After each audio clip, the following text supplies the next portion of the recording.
Animal lovers looking to find that perfect pet can oftentimes become an easy target for a ripoff. In this morning's Scam Alert, we take a look at what could be one of the cruelest scams of all. One little sound, one little look, and that cute little kitten or cute little puppy is closing the deal on stealing your heart. Say hi, Toby. But not everyone gets a pet from the pound, and scam artists are lying in wait, usually on the internet, waiting for the animal lover looking for a specific type of pet.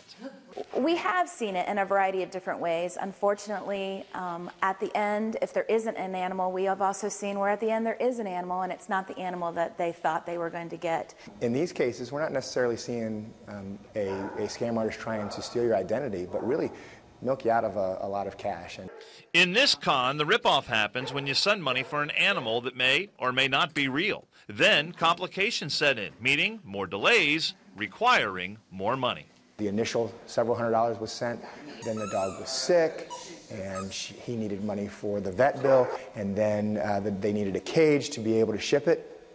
By the time it was all said and done, she had spent almost $1,000 getting this puppy that never even existed. The decision to get a cat or a dog is often an emotional one, and here at SIXA, they say the best advice is to see the animal first before you make a financial commitment.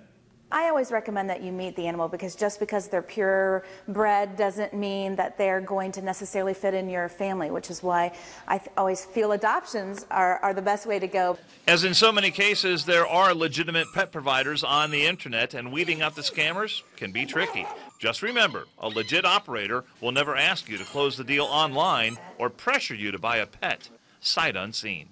And a lot of times people go online looking for a purebred animal, but at SIXA they tell us that at any one time 35% of their animals are purebreds, so you can always check with them before you go and look someplace else. So, and there are a bunch of dogs and cats that need adoption absolutely. Here locally. Yeah, so you know, don't be fooled. All right, good advice. Good looking animals there, though. They're yeah, nice. there's a little bit of a cat fight with the two kitties at the end. They do a great job there. Literal cat fight. Don't get in between that.